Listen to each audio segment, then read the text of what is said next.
Hare Krishna.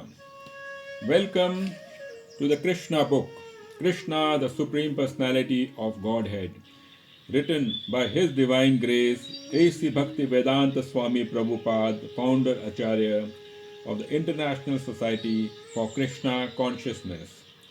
We have, as of now, read through the letter written by George Harrison and the preface written by Prabhupada.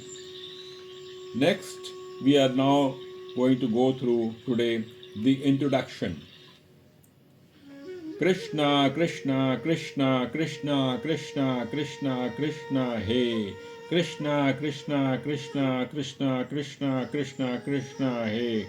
Krishna, Krishna, Krishna, Krishna, Krishna, Krishna, Raksha Mam. Krishna, Krishna, Krishna, Krishna, Krishna, Krishna, Pahi Mam. Ram Raghav Ram Raghav Ram Raghav रक्षा मम कृष्णा केशव कृष्णा केशव कृष्णा केशव पाहि माम चैतन्य चरितमा मध्य 7.96 कृष्णा कृष्णा कृष्णा कृष्णा कृष्णा कृष्णा कृष्णा है कृष्णा कृष्णा कृष्णा कृष्णा कृष्णा कृष्णा कृष्णा है कृष्णा कृष्णा कृष्णा कृष्णा कृष्णा कृष्णा रक्षमा कृष्णा कृष्णा कृष्णा कृष्णा कृष्णा कृष्णा माई माँ राम राघव राम राघव राम राम रक्षमा कृष्ण केशव कृष्ण केशव कृष्ण केशव पाई माँ.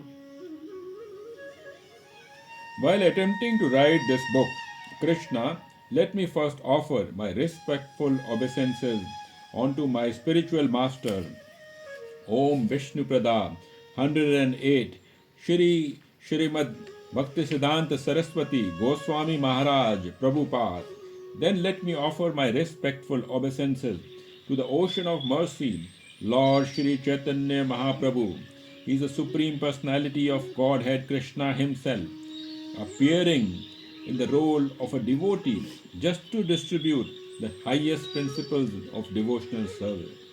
Lord Chaitanya began his preaching from the century known as Godadesh, West Bengal, and as I belong to Madhya Gaudiya Sampradaya, I must therefore offer my respectful obeisances to the disciplic succession of that name. This Madhya Gaudiya Sampradaya is also known as the Brahma Sampradaya because the disciplic succession originally began from Brahma. Brahma instructed the sage Narad, Narad instructed Vyasdev, and Vyasdev instructed Madhav Muni or Madhvacharya. Shri Madhvendra Puri, the originator of the Madhva Gaudiya Sampradaya, was a sannyasi, renunciant, who belonged to the Madhvacharya disciplic succession. He had many renowned disciples, such as Nityananda Prabhu, Advait Prabhu, and Ishwar Puri. Ishwar Puri happened to be the spiritual master of Lord Chaitanya Mahaprabhu. So let us offer our respectful obeisances to Ishwar Prabhu, Nityanand Prabhu, and Shri Advait Acharya Prabhu, Sirvas Pandit, and Shri Gadadhar Pandit. Next, let us offer our respectful obeisances to Swarup Damodar, who acted as a private secretary to Lord Chaitanya Mahaprabhu. And let us offer our respectful obeisances to Shri Vasudeva Datta and the constant attendant of Lord Chaitanya, Shri Govind, and a constant friend of Lord Chaitanya, Mukunda, and also to Murari Gupta. And let us offer our respectful obeisances to the six Goswamis of Vrindavan, Shri Rup Goswami, Shri Sanatan Goswami, Shri Raghunath Goswami Bhatt Goswami, Shri Gopal Bhatt Goswami, and Shri Jeev Goswami, and Shri Raghunath Das Goswami.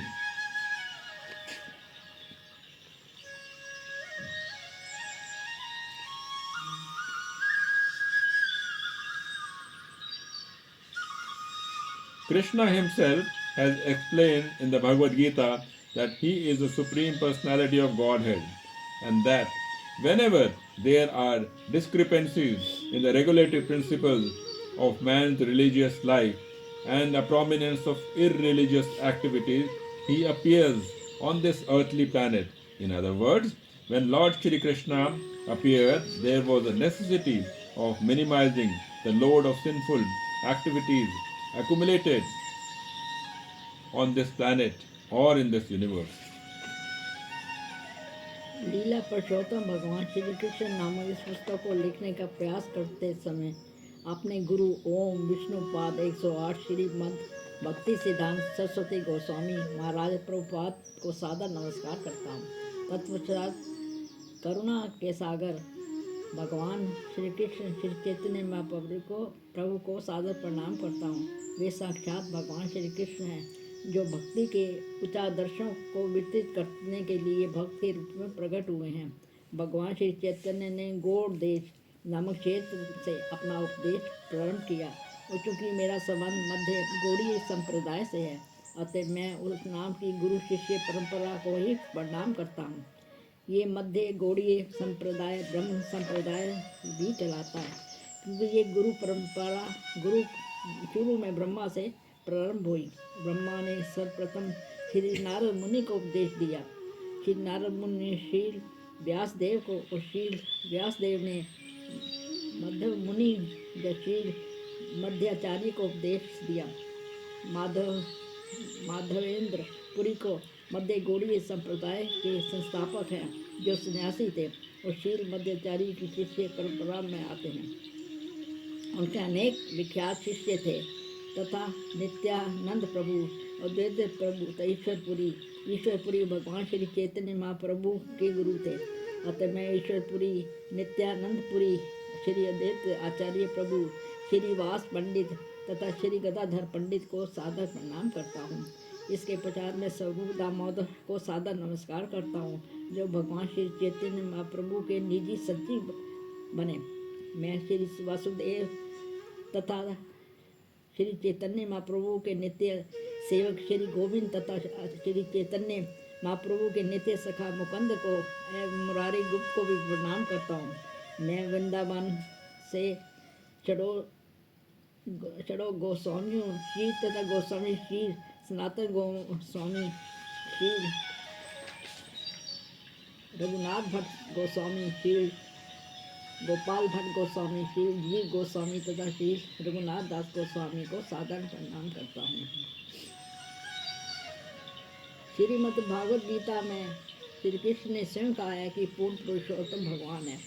जब जब धार्मिक जीवन के न्यायिक सिद्धांतों की हानि होती है और अधार्मिक कार्यकलापों में वृद्धि होती है तब वे मृत्यु पृथ्वी लोक में अवतरित होते हैं। दूसरे शब्दों में जब श्री कृष्ण प्रकट हुए उस समय इस लोक में भी ब्रह्मांड में पाप कर्मों के भार को कम करने की आवश्यकता थी।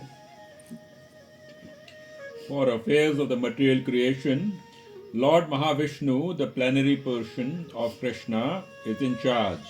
Thus, when the Lord descends, the incarnation emanates from Vishnu. Mahavishnu is the original cause of material creation, and from him, Garbhodaya, Vishnu expands, and then Kisorodhyakasya Vishnu. Generally, all the incarnations appear within this material universe are plenary expansion from Kisorodhyakasya Vishnu. Therefore, the business of minimizing the overload of sinful activities on the earth does not belong to the Supreme Personality of Godhead Krishna himself. But when Krishna appears, all the Vishnu expansions join with him.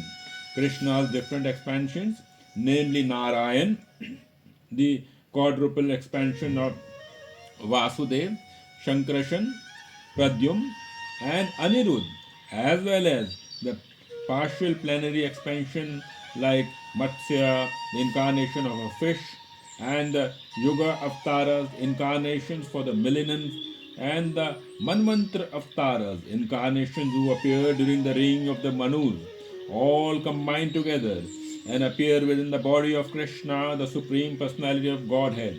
Krishna is the complete whole, and thus all plenary expansions and incarnations always live with him. भौतिक surgeon का सारा कार्यभार श्री कृष्ण के पूर्ण पूर्णाश भगवान माँ विष्णु पर है। अतः जब श्री भगवान अवतरित होते हैं तो वे अवतार श्री विष्णु से अद्भुत होता है। माँ विष्णु भौतिक सृष्टि के आदि कारण है।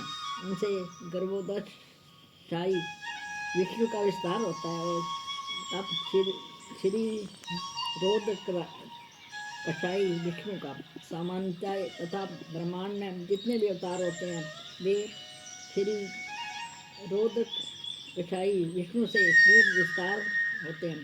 अतः इस बुद्धि पाप कर्मों के भार को कम करने का कार्य भगवान श्री कृष्ण का नहीं है, लेकिन जब श्री कृष्ण प्रकट होते हैं तो सारे विष्णु अवतार विस्तार से अपने साथ ही लेते हैं। श्री कृष्ण के सारे विस्तार तथा नारायण वासुदेव संकर्षण वर्धमान अनिरुद्ध का चतुर्गुणा रूप तथा उनके अंशावतार तथा मत्स्य एवं अन्य युगावतार एवं मन्यवतर अवतार के साथ एक साथ भगवान श्री कृष्ण के शरीर के साथ प्रकट होते हैं। श्री कृष्ण परिपूर्ण है, अतः सारे पूर्णांश तथा अंश अवतार सदा उन्हीं में निवास करते हैं। Therefore, when Krishna appeared, Lord Vishnu was within him. Krishna actually appears in order to demonstrate his Vrindavan pastime and in this way attract the fortunate conditioned souls and invite them back home, back to Godhead. The killing of the demon Vrindavana was carried out only by the Vishnu portion of Krishna. अतः जब श्री कृष्ण प्रकट हुए तो भगवान श्री विष्णु भी उनके साथ थे। वास्तव में श्री कृष्ण अपनी वृंदावन लीलाओं को प्रदर्शित करने तथा भाग्यशाली बुद्ध जीवों को आकर्षण करने तथा उन्हें भव मदाम का आमंत्रण देते थे, उनके लिए प्रकट होते थे। वृंदावन में असुरों का वध श्री कृष्ण के श्री विष्णु अंश द्वारा संपन्न हुआ। The Lord's abode is described in the Bhagavad Gita, 8th chapter, 20th verse, where it is stated that there is another eternal nature, the spiritual sky, which is transcendental to this manifested and non-manifested matter.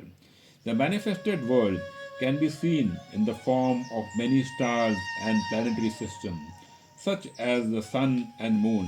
But beyond this, there is non-manifested portion which is not approachable by anyone in this body, and beyond that non-manifested matter is the spiritual kingdom.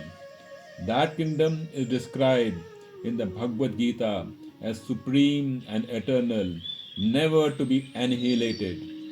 This material nature is subject to repeated creation and annihilation, but that part, the spiritual nature, remains as it is eternally.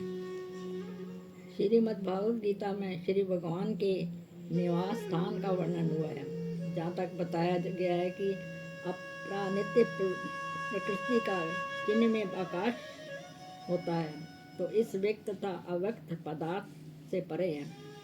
व्यक्त जगत को अनेक नक्षत्रों तथा लोकों तथा सूर्य चंद्र आदि के रूप में देखा जा सकता है, लेकिन इसके परे अव्यक्त भाग भी हैं जहाँ किसी किशोरधारी द्वारा नहीं पहुँचा जा सकता। और इस अनेक पदार्थ जगत के भी परे आध्यात्मिक जगत है। श्रीमद् भागवत गीता में इस जगत को सर्वोपरि तथा शाश्वत कहा गया है, जिसका विनाश कभी नहीं होता। इस भौतिक प्रकृति का बारंबार सर्जन तथा सार होता है, किंतु इस आध्यात्मिक प्रकृति का अंश साक्षात रूप से वैसा का वैसा बना रहता है। The supreme abode, the personality of Godhead, Krishna, is also described in the Brahma Samhita as the abode of Chintamani. That abode of the Lord Krishna, known as Golok Vrindavan, is full of palaces made of touchstone. There the trees are called desire trees and the cows are called surabhi. The Lord is served there by hundreds and thousands of goddesses of fortune.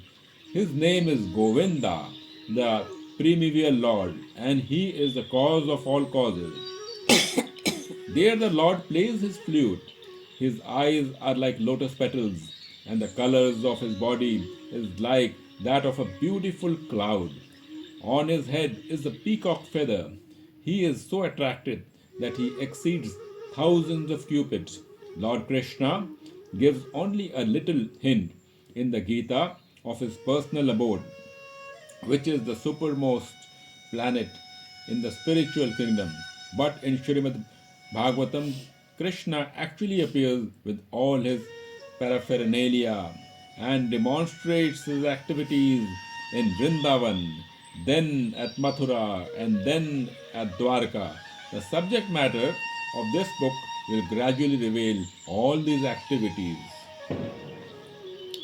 भगवान श्री कृष्ण के परम धाम को ब्रह्म संहिता में चिंतामणि धाम भी कहा गया है। भगवान श्री कृष्ण का ये धाम गोलोक वृंदावन कहलाता है, जो पारस मणि के परम प्रसादों से परिपूर्ण है।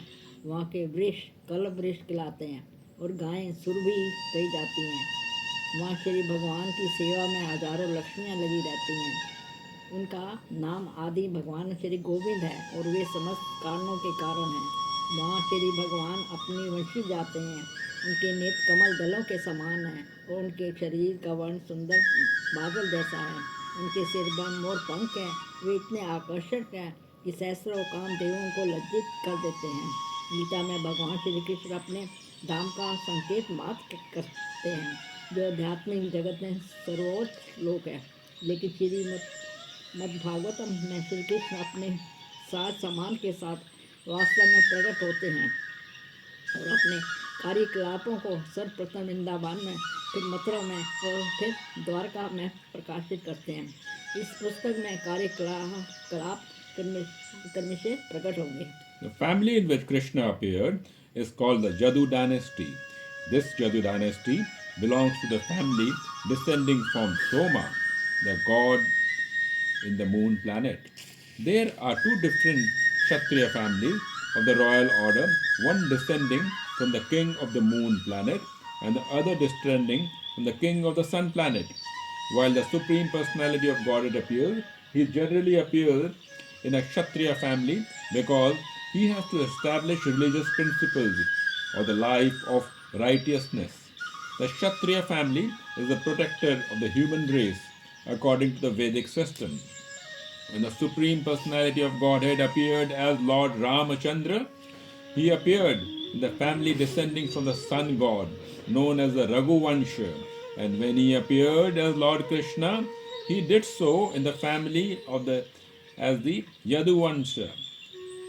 There is a long list of kings of the Yaduvamsa in the 9th canto and the 24th chapter of the Srimad Bhagvatam.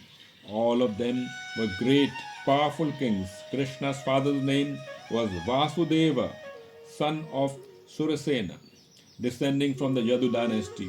Actually, the Supreme Personality of Godhead does not belong to any dynasty of this material world, but the family in which the Supreme Personality of Godhead appears becomes famous by his grace. For example, sandalwood is produced in the state of Malaya. Sandalwood has its own qualification apart from Malaya, but because accidentally this wood is mainly produced in the state of Malaya, it is known as Malayan sandalwood. Similarly, Krishna, the Supreme Personality of Godhead, belongs to everyone.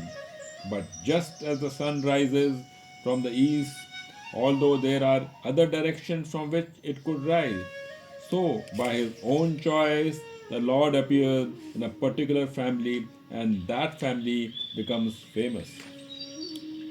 जिस वंश में भगवान श्री कृष्ण प्रकट हुए वे यदुवंश कहलाता है। ये यदुवंश सोम अर्थात चंद्रलोक के देव से चला आ रहा है। राजवंशी क्षत्रियों के दो मुख्य कुल हैं, एक चंद्रलोक के राजा से अवतरित है तो दूसरा सूर्य के राजा से अवतरित है। जब जब श्री भगवान अवतरित होते हैं तब प्राय वे क्षत्रिय कुल में प्रकट होते हैं। क्योंकि उन्हें धर्म की स्थापना करनी होती है। वैदिक प्रणाली के अनुसार क्षत्रिय कुल मानव जाति का रक्षक होता है। जब भगवान श्री रामचंद्र जी के रूप में अवतरित हुए तो वे सूर्यवंश में प्रकट हुए, जो रघुवंश के नाम से विख्यात था।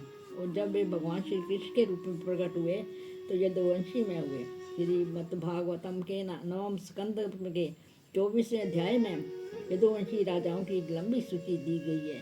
वे सभी महान शक्तिशाली राजा थे। श्री कृष्ण के पिता का नाम वासुदेव था, जो यदुवंशी सूर्यसेन के पुत्र थे। वस्तुतः श्री भगवान इस भौतिक जगत के किसी भी वर्ण से संबंधित नहीं है, लेकिन वे जिस कुल में जन्म लेते थे उनकी कृपा से वे कुल विख्यात हो जाता है। उदाहरणार्थ मल्य देश में चंदन उत्पन्न होता था। चंदन में मल्य से भिन्न अपने गुण होते हैं, लेकिन क्योंकि देववंश ये मुख्य रूप से मल्य देश में उत्पन्न होता था, इसलिए ये मल्य चंदन कहलाता है। इसी प्रकार भगवान श्री कृष्ण सबों के हैं, लेकिन जिस प्रकार सूर्य पूर्व से उदय होता है, यदि अन्य दिशाओं में भी हैं जिनसे वे उदय हो सकता है, उसी प्रकार श्री भगवान भी अपनी रुचि से किसी विशेष कुल में प्रकट होते हैं और वे कुल विख्यात हो जाता है। As explained above, when Krishna appears, all his planetary expansions appear with him. Krishna appeared along with Baladeva, who is known as his elder brother. Balram is the origin of Sankarshan, of the quadruple expansion. Balram is also the planetary expansion of Krishna. In this book, the attempt will be made to show how Krishna appeared in the family of the Yadu dynasty and how he displayed his transcendental characteristics. This is very vividly described in Srimad Bhagvatam, specifically in the 10th canto, and thus the basis of this book will be the 10th canto of Srimad Bhagvatam Maha Puran. जैसा कि ऊपर वर्णन किया गया है, जब भगवान श्री कृष्ण प्रकट होते हैं तो उनके सारे पूर्ण अंश भी उनके साथ साथ प्रकट होते हैं। श्री कृष्ण श्री बलराम के साथ प्रकट हुए तो उन्हें बड़े भाई के रूप में जाने जाते हैं। बलराम चतुर्युग में मूल संकर्षण है। वे श्री कृष्ण के पूर्ण अंशावतार भी हैं। इस पुस्तक में ये बताने का प्रयास किया गया है कि जिस प्रकार श्री कृष्ण यदुकुल में जन्मे और जिस प्रकार उन्होंने अपने दिव्य गुणों का प्रदर्शन किया, इसका विषाद वर्णन श्रीमद् भागवतम में विशेषतया 10वें स्कंद में मिलता है। अतः इस पुस्तक का आधार श्रीमद् भागवतम का 10वां स्कंद ही है। The pastimes of the Lord are generally heard and relished by liberated souls. Those who are conditioned souls are interested in reading stories of the material activities of some common man, although similar narrations describing the transcendental activities of the Lord are found in Srimad Bhagavatam and other Purans. The conditioned souls still prefer to study ordinary narration. They are not so interested in studying the narration of the pastimes of the Lord Krishna, and yet the descriptions of the pastimes of Lord Krishna are so attractive that they are relishable for all classes of men.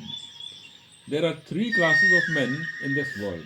One class consists of the liberated souls, another consists of those who are trying to be liberated, and the third consists of materialistic men.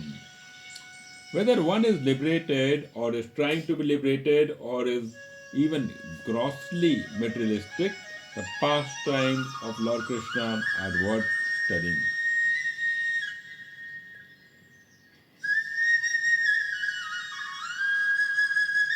समानताएं मुक्तिताएं श्री भगवान की लीलाओं का श्रवण एवं आस्वादन करते हैं। वे बुद्धि हैं। वे तो किसी सामान्य व्यक्ति के भौतिक कार्यकलापों की कहानियाँ पढ़ने में रुचि लेते हैं। यद्यपि श्री भगवान के दिव्य कार्यकलापों से संबंधित ऐसी कथाएं श्रीमद् भागवतम तथा अन्य पुराणों में पाई जाती हैं, तथापि बुद्ध जीव सामान्य कथाओं को पढ़ना पसंद करते हैं। वे भगवान श्री कृष्ण की लीलाओं की कथाओं को पढ़ने में इतनी रुचि नहीं दिखाते। भगवान श्री कृष्ण की लीलाओं के वर्णन इतने आकर्षण है कि सभी श्रेणी के मनुष्यों के लिए आस्वाद्य है। इस संसार में 3 श्रेणी के मनुष्य हैं। पहली श्रेणी मुक्तात्माओं की है, दूसरी श्रेणी उन लोगों की है जो मुक्त होना चाहते हैं, और तीसरी श्रेणी भौतिकवादी मनुष्यों की है। भगवान श्री कृष्ण की लीलाओं इन तीनों श्रेणी के व्यक्तियों द्वारा पठनीय है। Liberated souls have no interest in materialistic activities. The impersonalist theory that after liberation one becomes inactive and need not hear anything does not prove that a liberated person is actually inactive. A living soul cannot be inactive. He is active either in the conditioned state or in the liberated state. A diseased person, for example, is also active, but his activities are all painful. The same person, when freed from the disease condition, is still active, but in the healthy conditions, the activities are full of pleasure. Similarly, the impersonalists only seek to get free from the diseased condition activities, but they have no information of activities in the healthy condition. Those who are actually liberated and in full knowledge take to hearing the activities of Krishna. Such engagement is pure spiritual activity. मुक्त आत्माओं को भौतिकवादी कार्यकलापों में कोई रुचि नहीं होती। वे मायावादी सिद्धांत के मुक्ति के बाद मनुष्य निष्क्रिय हो जाता है और उसे किसी प्रकार के श्रवण करने की आवश्यकता नहीं होती। वे सिद्ध नहीं करता कि मुक्त पुरुष वास्तव में निष्क्रिय हो जाता है। जीवात्मा निष्क्रिय भी नहीं हो सकती। वे बुद्ध अवस्था में अपना मुक्त अवस्था में सक्रिय रहता है। उदाहरणार्थ एक रुग्ण व्यक्ति भी सक्रिय रहता है, लेकिन उसके सारे कार्य कष्टदायक होते हैं। वही व्यक्ति रोग मुक्त होने पर भी सक्रिय रहता है, लेकिन रोग मुक्त अवस्था में उसके सारे कार्यकलाप आनंदमय होते हैं। इसी प्रकार से मायावादी लोग रुग्ण वृद्धावस्था में किसी तरह मुक्ति पाने का प्रयास करते हैं, लेकिन उन्हें स्वस्थ अवस्था के कार्यकलापों का ज्ञान नहीं रहता। जो लोग वास्तव में मुक्त हैं और ज्ञान से ओतप्रोत हैं, वे भगवान श्री कृष्ण के कार्यकलापों का श्रवण करते हैं। ऐसी व्यवस्था शुद्ध आध्यात्मिक क्रिया है। It is essential for persons who are actually liberated to hear about the pastimes of Krishna. That is the supreme relishable subject matter for one in the liberated state. Also, if persons who are trying to be liberated hear such narrations as the Bhagavad Gita and the Srimad Bhagvatam, then their path of liberation becomes very clear. The Bhagavad Gita is the preliminary study of Srimad Bhagvatam. By studying the Gita, one becomes fully conscious of the position of Lord Krishna, and when he is situated at the lotus feet of Krishna, he understands the narration of Krishna as described in Srimad Bhagavatam. Lord Chaitanya has therefore advised his followers that their business is to propagate Krishna Katha. जो लोग सचमुच मुक्त हैं, उनके लिए अनिवार्य है कि वे श्री कृष्ण की लीलाओं का श्रवण करें। मुक्त अवस्था प्राप्त व्यक्ति के लिए ये परम आस्वादनीय विषय होता है। साथ ही यदि मुक्ति के इच्छुक व्यक्ति श्रीमद् भागवत गीता तथा श्रीमद् भागवतम जैसी कथाओं का श्रवण करते हैं, तो उन्हें मुक्ति का मार्ग स्पष्ट हो जाता है। श्रीमद् भागवत गीता श्रीमद् भागवतम का प्रारंभिक अध्ययन है। गीता का अध्ययन करने से मनुष्य भगवान श्री कृष्ण की स्थिति से पूर्ण अवगत हो जाता है और अब वे श्री कृष्ण के चरण कमलों में स्थित होता है, तो वे श्रीमद् भागवतम में वर्णित श्री कृष्ण की कथाओं को समझता है। अतः भगवान श्री कृष्ण ने अपने अनुयायियों को उपदेश दिया है कि उनके कार्य की किस कथा का प्रयास करें। Krishna Katha means narrations about Krishna. There are two Krishna Kathas, narration spoken by Krishna and narration spoken about Krishna. The Bhagavad Gita is the narration or the philosophy on the science of God spoken by Krishna himself. Srimad Bhagvatam is the narration about the activities and transcendental pastimes of Krishna. Both are Krishna Katha. It is the order of Lord Chaitanya that Krishna Katha should be spread all over the world, because if the conditioned souls suffering under the pangs of material existence take to Krishna Katha, then their path of liberation will be open and clear. The purpose of presenting this book is primarily to induce people to understand Krishna or Krishna Katha because thereby they can become freed from material bondage. Krishna कथा का अर्थ है श्री कृष्ण विषय कथाएं। कृष्ण कथाएं दो हैं, एक तो वे जो भगवान श्री कृष्ण द्वारा की गई हैं और दूसरी वे जो भगवान श्री कृष्ण के विषय में हैं। श्रीमद् भागवत गीता साक्षात भगवान श्री कृष्ण द्वारा कही गई तथा अथवा दर्शन अथवा भगवत विज्ञान है। श्रीमद् भागवतम श्री कृष्ण के कार्यकलापों तथा उनके दिव्य लीलाओं की कथा है। दोनों ही कृष्ण कथा है। भगवान श्री चैतन्य का उपदेश है कि कृष्ण कथा का प्रचार सारे विश्व में हो, क्योंकि यदि भौतिक जगत के कष्टों से दुखी बुद्ध जीव कृष्ण कथा का सहारा लेंगे तो उनकी मुक्ति का मार्ग प्रशस्त हो जाएगा।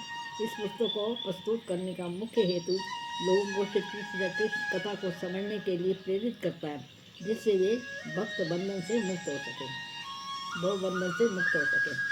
This Krishna Katha will also be very much appealing to the most materialistic persons because Krishna's pastime with the gopis, cowherd girls, are exactly like the loving affairs between the young girls and boys within this material world.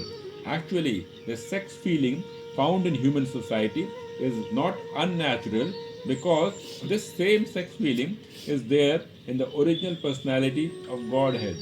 The pleasure potency is called Srimati Radharani. The attraction of loving affairs on the basis of sex feeling is the original future of the Supreme Personality of Godhead, and we, conditioned souls, being part and parcel of the Supreme, have such feelings also, but they are experienced within a perverted, minute condition. Therefore, when those who are after sex life in this material world hear about Krishna's pastime with the gopis, they will relish transcendental pleasure.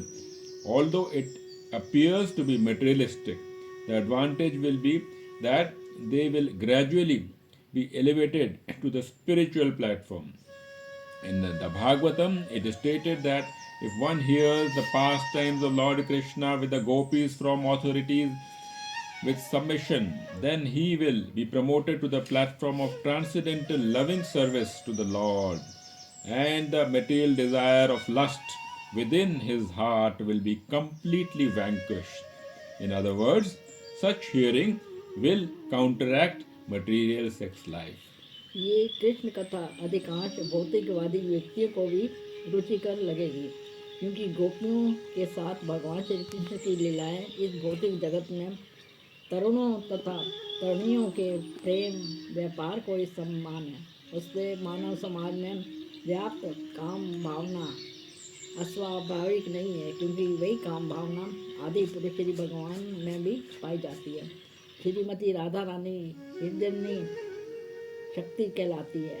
काम भावना के आधार पर प्रेम व्यापार का आकर्षक श्री भगवान का आदि स्वरूप है, और हम बुद्ध जीव भी पुनर्वेशन के अंश होने के कारण ऐसी भावना से मुक्त हैं, लेकिन वे उल्टी सूक्ष्म दशा में अनुभव की जाती है। अतः इस जगत में जो लोग विषय जीवन के पीछे लगे रहते हैं, तब वे गोपियों के साथ भगवान कृष्ण की लीलाओं को सुनते हैं तो उन्हें दिव्य आनंद प्राप्त होगा। यदि उन्हें भौतिकवादी लगता है, इसका लाभ ये हुआ कि वे कभी से आध्यात्मिक स्तर को प्राप्त हो सकेंगे। श्रीमद् भागवतम में कहा गया है कि यदि कोई व्यक्ति गोपियों के साथ श्री कृष्ण की लीलाओं को किसी अधिकारी से विनीत भाव से सुनता है, तो वे श्री भगवान की दिव्य प्रेमा भक्ति के स्तर को प्राप्त होता है। उनके हृदय का कामना वासना रूपी भौतिक रोग मुझसे विलुप्त हो जाता है। दूसरे शब्दों में वे भौतिक विषय जीवन का निराकरण करेगा। This book, Krishna, which is filled with Krishna Katha, will thus appeal equally to the liberated souls and the persons who are trying to be liberated, as well as to the gross conditioned materialist. According to the statements of Maharaj Parikshit, who heard about Krishna from Sukhdeva Goswami, Krishna Katha is equally applicable to every human being, whatever condition of life he is in. Surely everyone will appreciate it to the highest magnitude. But Maharaj Parikshit also warned that persons who are simply engaged in killing animals and in killing themselves may not be very much attracted to Krishna Katha. In other words, ordinary persons who are following the regulative moral principles of scripture, no matter what condition they are found, will certainly be attracted, but not persons who are killing themselves. The exact word used in Srimad Bhagvatam is Pashu Ghana, which means killing animals or killing oneself. Persons who are not self realized and who are not interested in spiritual realization are killing themselves and they are committing suicide because this human form of life is especially meant for self realization. By neglecting this important part of his activities, one simply wastes this time like animals. So he is Pashu Ghana. The other meaning of the word refers to those who are actually killing animals. The means this means persons who are animal eaters, even dog eaters, for they are all engaged in killing animals in so many ways, such as hunting and opening slaughterhouses. Such persons cannot be interested in Krishna Katha.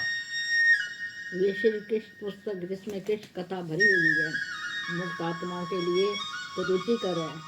वे मुक्तिवासी पुरुषों के लिए तथा निपट वृद्ध भौतिकवादी व्यक्तियों के लिए भी है। महाराज परीक्षित के अनुसार जिन्होंने श्री सुखदेव गोस्वामी से भगवान श्री कृष्ण के विषय में सुना, कृष्ण कथा प्रत्येक व्यक्ति वे के लिए रुचिकर है, चाहे वे कैसा भी जीवन बिता रहा हो। निश्चित रूप से हर कोई उत्तम परिणाम के लिए इसकी प्रशंसा करेगा, लेकिन महाराज परीक्षित ने सचेत भी किया है कि जो लोग पशुओं की हत्या करने तथा आत्महत्या करने मात्र में लगे रहते हैं, वे कृष्ण कथा के प्रति अधिक आकर्षित नहीं होते। दूसरे शब्दों में सामान्य पुरुष को शास्त्रों के भौतिक सिद्धांतों का पालन करते हैं, वे चाहे किस विधि परिस्थिति में रहें, विशेष रूप से आकर्षित होंगे, लेकिन जो आत्महत्या में प्रवृत्त हैं वे नहीं होंगे। श्रीमद् भागवतम में इसके लिए पशुधन शब्द का प्रयोग हुआ है, जिसका अर्थ है पशुओं की हत्या अथवा अपनी स्वयं की हत्या। जो लोग स्वर प्रसिद्ध नहीं हैं और आत्म साक्षात्कार में रुचि नहीं रखते, वे आत्म हनन करते हैं, वे आत्महत्या कर रहे हैं, क्योंकि वे मनुष्य जीवन विशेषतः आत्म साक्षात्कार से निमित्त मिला है। अतः जो अपने कार्यकलापों के इस महत्वपूर्ण अंग की उपदेश करता है, वे पशुओं के समान मात्र अपने समय को गवाता है। अतः वे पशुपन है। इस शब्द का दूसरा अर्थ उन लोगों का सूचक है जो वास्तव में पशु का वध करते हैं। इसका अर्थ उन व्यक्तियों से है जो पशु भक्षी या कुत्तों के भक्षक हैं, क्योंकि वे अनेक प्रकार से पशुओं का वध करते रहते हैं तथा शिकार द्वारा या कोई कसाई घर खोलकर ऐसे लोगों की रुचि कभी भी कृष्ण कथा के प्रति नहीं हो सकती। King Parikshit was especially interested in hearing Krishna Katha because he knew that his forefathers, particularly his grandfather Arjuna, very victoriously in the great battle of Kurukshetra only because of Krishna. We may also take this material world as a battlefield of Kurukshetra. Everyone is struggling hard for existence on this battlefield, and at every step there is a danger. According to Maharaj Parikshit, the battlefield of Kurukshetra was just like a vast ocean full of dangerous animals. His grandfather Arjuna had to fight with such great heroes as Bhishma, Drona, Karna, and many others who were not ordinary fighters. Such warriors have been compared to the Timingala fish in the ocean. The Timingala fish can very easily swallow up big whales. The great fighters on the battlefield of Kurukshetra could swallow many Arjunas very easily, but simply due to Krishna's mercy, Arjuna was able to kill all of them. Just as one can cross with no exertion over the little bit of water contained in the hoof print of a calf, so Arjuna, by the grace of Krishna, was able to very easily jump over the ocean of the battle of Kurukshetra. राजा परीक्षित की विशेष रुचि कृष्ण कथा सुनने के प्रति थी, क्योंकि वे जानते थे कि उनके पूर्वज और विशेष रूप से उनके पितामह अर्जुन श्री कृष्ण के कारण कुरुक्षेत्र के महायुद्ध में विजय हुए थे। हम भी इस भौतिक जगत को कुरुक्षेत्र की युद्ध भूमि मान सकते हैं। प्रत्येक व्यक्ति इस युद्ध भूमि में अपने अस्तित्व के लिए कठोर संघर्ष कर रहा है और प्रत्येक पग पर खतरा बना हुआ है। महाराज परीक्षित के अनुसार कुरुक्षेत्र की युद्ध भूमि घातक पशुओं के परिपूर्ण विशाल सागर के समान थी। उनके पितामह अर्जुन को भीषम, द्रोण, कर्ण जैसे शूरों तथा अन्य व्यक्तियों से युद्ध करना पड़ा जो सामान्य योद्धा न थे। ऐसे योद्धाओं की तुलना समुद्र में तिमिंगल मछली से की गई है। ये तिमिंगल मछली बड़ी हेल मछलियों को आसानी से निगल सकती है। कुरुक्षेत्र युद्ध भूमि में संबद्ध महान योद्धा ऐसे अनेक अर्जुनों को निगल सकते थे, लेकिन भगवान श्री कृष्ण की कृपा से अर्जुन उन सबों को मारने में समर्थ हो सका। जिस प्रकार गोपद में भरे जल को बिना प्रयास से लागा जा सकता है, उसी प्रकार भगवान श्री कृष्ण की कृपा से अर्जुन कुरुक्षेत्र युद्ध भूमि रूपी सागर को सहज ही लांघ सका। Maharaj Parikshit is very much appreciated Krishna's activities for many other reasons. Not only was his grandfather saved by Krishna, but he himself also was saved by Krishna. By the end of Battle of Kurukshetra, all the members of the Kuru dynasty, both the sons and the grandsons on the side of Dhritarashtra and those on the side of the Pandavas, had died in the fighting. Except for the 5 Pandava brothers, everyone died on the battlefield of Kurukshetra. Maharaja Parikshit was at that time within the womb of his mother. His father, Abhimanyu, the son of Arjuna, had also died on the battlefield of Kurukshetra. And so, Maharaj Parikshit was a posthumous child. When he was in the womb of his mother, a Brahmastra weapon was released by Ashwathama to kill the child. When Parikshit Maharaj's mother Putra approached Krishna, Krishna, seeing the danger of abortion, entered her womb as a super soul and saved Maharaj Parikshit. Maharaj Parikshit, other name is Vishnurata, because he was saved by Lord Vishnu himself while still within the womb. अन्य अनेक कारणों से भी महाराज परीक्षित ने श्री कृष्ण के कार्यकलापों की प्रशंसा की। श्री कृष्ण के कारण न वे केवल उनके पितामह बने थे, अपितु वे स्वयं भी श्री कृष्ण के कारण ही बच सके। कुरुक्षेत्र के युद्ध समाप्त होने पर कुरु वंश के सारे सदस्य, जहाँ तक कि धृतराष्ट्र तक, पांडव दोनों धरोहरों और पक्षों के पक्ष में बेटों और पोते दोनों की लड़ाई में मृत्यु हो गई थी। 5 पांडवों के अतिरिक्त सारे लोग कुरुक्षेत्र की युद्ध भूमि में मारे गए। उस समय महाराज परीक्षित अपनी माता के गर्भ में थे। उनके पिता अर्जुन पुत्र अभिमन्यु भी कुरुक्षेत्र के युद्ध में मारे गए थे। अतः महाराज परीक्षित अपने पिता की मृत्यु के बाद उत्पन्न हुए। जब वे अपनी माता के गर्भ में थे तो अक्षयधामा ने इस बालों को मारने के लिए ब्रह्मास्त्र छोड़ा था। जब महाराज परीक्षित की माता उत्तरा श्री कृष्ण के पास पहुंची तो श्री कृष्ण ने गर्भपात के भय से परमात्मा रूप से गर्भ में प्रवेश करके महाराज परीक्षित को बचाया था।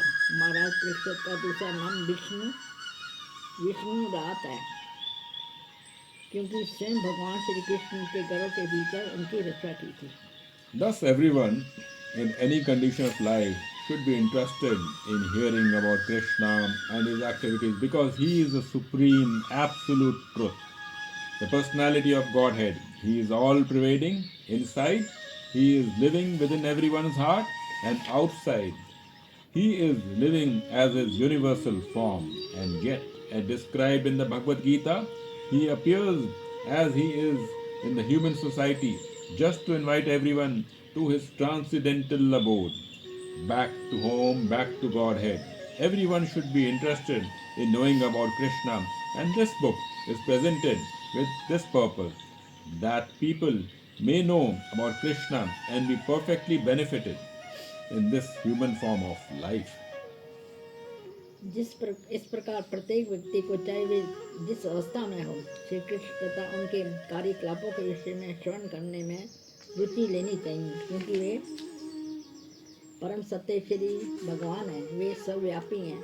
वे जन जन के हृदय के भीतर वास करने वाले हैं और बार अपने विश्व रूपी में रहने वाले हैं। फिर भी जैसा कि श्रीमद् भागवत गीता में कहा गया है कि मानव समाज में अपने यथा रूप में प्रकट होकर प्रत्येक व्यक्ति को अपने दिव्य परम धाम में वापस चलने के लिए आमंत्रित करते हैं। श्री कृष्ण के विषय में जानने के लिए प्रत्येक व्यक्ति की रुचि होनी चाहिए। ये पुस्तक इस उद्देश्य से प्रस्तुत की जा रही है कि लोग श्री कृष्ण के विषय में उन्हें इस मनुष्य जीवन में पूर्ण रूप से लाभान्वित हो सके। In the ninth canto of Srimad Bhagvatam, Shri Baladev is described as the son of Rohini, a wife of Vasudeva. Vasudeva, the father of Krishna, has 16 wives, and one of them was Rohini, the mother of Baladeva. But Baladeva is also described as the son of Devaki, so how could he be the son of both Devaki and Rohini? This was one of the questions put by Maharaj Parikshit to Sukhdeva Goswami, and it will be answered in due course. Maharaj Parikshit also asked Sukhdeva Goswami why Krishna, just after his appearance as the son of Vasudeva, was immediately carried to the house of Nand Maharaj in Vrindavan Gokul. He also wanted to know what the activities of Lord Krishna were while he was in Vrindavan and while he was in Mathura. Besides that, he was especially inquisitive to know why Krishna killed his material uncle Kamsa. Kamsa, being the brother of his mother, was a very intimate superior to Krishna. So, how was it that he killed Kamsa? Also, Maharaj Parikshit asked, how many years Lord Krishna remained in human society? How many years he reigned over the kingdom of Dwarka? And how many wives he accepted there? A Kshatriya king is generally accustomed to accept more than one wife. Therefore, Maharaj Parikshit also inquired about his number of wives. The subject matter of this book is Sukhdeva Goswami's answering of these and other questions asked by Maharaj Parikshit. Shrimad Bhagavatam के 9वें स्कंद में श्री बलदेव को वासुदेव पत्नी रोणी का पुत्र बताया गया है। श्री कृष्ण के पिता वासुदेव के 16 पत्नियां थीं, जिसमें से बलराम की माता रोणी भी एक थी, लेकिन बलराम को देवी पुत्र भी कहा गया है। वास्तव में देवकी तथा रोणी दोनों के ही पुत्र किस प्रकार हो सकते थे? महाराज परीक्षित ने श्री सुखदेव गोस्वामी से एक प्रश्न ये भी पूछा था और इसका उत्तर यथा समय दिया जाएगा। महाराज परीक्षित ने श्री सुखदेव देव गोस्वामी से भी पूछा था कि वासुदेव के पुत्र रूप में प्रकट होते ही श्री कृष्ण को क्यों तुरंत गोकुल वृंदावन नंद महाराज के यहाँ पहुँचाया गया। ये भी जानना चाहते हैं तो कि वृंदावन तथा मथुरा में रहते हुए श्री कृष्ण में कौन कौन से कार्य किए। इसके अतिरिक्त वे ये भी जानने के लिए विशेष उत्सुक थे कि उन्होंने अपना मामा कंस का वध क्यों किया। उनकी माता का भाई होने के कारण कंस अत्यंत घनिष्ठ गुरुजन था, जो फिर उन्होंने कंस का वध क्यों किया। उन्होंने ये भी पूछा कि भगवान श्री कृष्ण कितने वर्षों तक मानव समाज में रहे और कितने वर्षों तक द्वारका के राज्य पर शासन किया, और वहाँ उन्होंने कितनी पत्नियां स्वीकार की। क्षत्रिय राजा सामान्यतः एक से अधिक पत्नियां स्वीकार कर सकता है, अतः महाराज परीक्षित ने उनकी पत्नियों की संख्या भी जाननी चाहिए। इस पुस्तक का विषय है कि महाराज परीक्षित द्वारा पूछे गए इन प्रश्नों का उत्तर श्री सुखदेव गोस्वामी द्वारा समाधान। the position of Maharaj Parikshit and Sukhdeva Goswami is unique. Maharaj Parikshit is the right person to hear about transcendental pastimes of Krishna, and Sukhdeva Goswami is the right person to describe them. If such a fortunate combination is made possible, then Krishna Katha immediately becomes revealed and people may benefit to the highest possible degree from such a conversation. महाराज परीक्षित तथा श्री सुखदेव गोस्वामी की स्थिति अत्यंत विलक्षण है। महाराज परीक्षित भगवान श्री कृष्ण की देवी लीलाओं को श्रवण करने के लिए उपयुक्त मात्र हैं और श्री गुरु सुखदेव गोस्वामी इसका वर्णन करने वाले उपयुक्त पात्र हैं। यदि ऐसा मणि कांचन संयोग प्राप्त हो जाए तो कृष्ण कथा तुरंत प्रकाशित हो जाती है और लोग ऐसा संवाद से अत्यधिक लाभ उठा सकते हैं। The narration was presented by Sukhdeva Goswami when Maharaj Parikshit was prepared to give up his body, fasting on the bank of the Ganges, in order to assure Sukhdeva Goswami that by hearing Krishna Katha, he would not feel tired. Maharaj Parikshit expressed himself very frankly. Hunger and thirst may give trouble to ordinary persons or to me, but the topic of Krishna are so nice that one can continue to hear them without feeling tired because such hearing situates one in the transcendental position. It is understood that one must be very fortunate to hear Krishna Katha as seriously as Maharaj Parikshit did. He was specially intent on the subject matter because he was expecting death at any moment. Every one of us should be conscious of death at every moment. This life is not at all assured. At any time one can die. It does not matter whatever, whether one is young man or an old man. So before death takes place, we must be fully Krishna conscious. ये कथा श्री सुखदेव गोस्वामी द्वारा महाराज परीक्षित को उस समय सुनाई गई जब वे गंगा नदी के तट पर उपवास करते शरीर त्यागने जा रहे थे।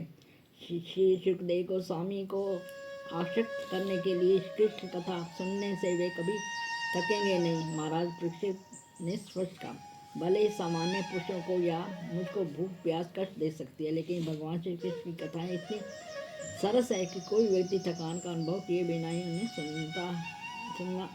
सुनता रह सकता है, क्योंकि इसके सुनने से मनुष्य दिव्य पद को प्राप्त होता है। ऐसा प्रतीत होता है कि जो कृष्ण कथा को महाराज परीक्षित के ही समान गंभीरता पूर्वक सुनता है वे अत्यंत भाग्यशाली होता है। इस कथा को सुनने के लिए विशेष तौर पर कृत संकल्प थे, क्योंकि वे किसी भी क्षण मृत्यु को प्राप्त हो सकते थे। इस हम में भी प्रत्येक को मृत्यु के किसी भी क्षण आने से अवगत होना चाहिए। इस दिन का कोई भरोसा नहीं है, क्योंकि किसी भी क्षण मनुष्य की मृत्यु हो सकती है, भले ही युवक हो या वृद्ध हो। अतः मरने के पहले हमें पूरी तरह से कृष्ण भावना भावित होना चाहिए। At the point of his death, King Parikshit was hearing Srimad Bhagvatam from Sukhdeva Goswami. When King Parikshit expressed his untiring desire to hear about Krishna, Sukhdeva Goswami was very pleased. Sukhdeva was the greatest of all Bhagavat reciters, and thus he began to speak about Krishna's pastime, which destroyed all inauspiciousness in the age of Kali. Sukhdeva Goswami thanked the king for his eagerness to hear about Krishna, and he encouraged him by saying, "My dear king, your intelligence is very keen because you are so eager to hear about the pastimes of Krishna." He informed Maharaj Parikshit that hearing and chanting the pastimes of Krishna are so auspicious that the process purifies the three varieties of men involved.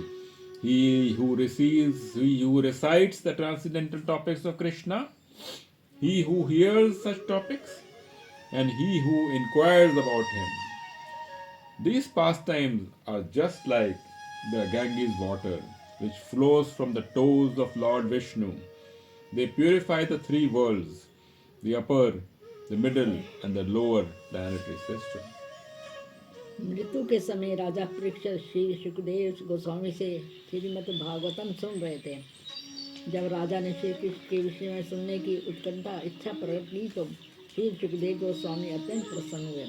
Shri Sukhdev समझ श्रीमद् भागवतम वाचकों में श्रेष्ठ थे, अतः वे भगवान श्री कृष्ण की लीलाओं के विषय में बोलते लगे, जो इस कलियुग में समस्त अमंगल को नष्ट करने वाली है। श्री सुखदेव गोस्वामी ने राजा को श्री कृष्ण के विषय में इतनी उत्कंठा पूर्वक सुनने के लिए धन्यवाद दिया और वे कहकर उन्हें प्रोत्साहित किया, हे राजन, आपकी बुद्धि अत्यंत प्रखर है, क्योंकि आप श्री कृष्ण की लीलाओं को सुनने के लिए इतने आतुर हैं। उन्होंने महाराज परीक्षित को बताया कि श्री कृष्ण की लीलाओं का श्रवण तथा कीर्तन इतना मंगलकारी है कि तीनों प्रकार के लोगों को शुद्ध कर देता है, वक्ता, श्रोता तथा जिज्ञासु। ये लीलाएं उस गंगा जल के समान है जो भगवान श्री कृष्ण के अंगूठे से निकला है। ये तीनों लोगों को आकाश, पाताल तथा पृथ्वी को पवित्र करने लगी है। Hare Krishna, Krishna Krishna, Hare Hare, Hare Ram, Ram Ram, Hare Hare. Thus ends the introduction written by His Divine Grace A.C. Bhaktivedanta Swami Prabhupada of the book Krishna, the Supreme Personality of Godhead. We hope you liked it. Next, we will be following in the next episode the chapter 1 of the book Krishna, the advent of the Lord. Hare Krishna.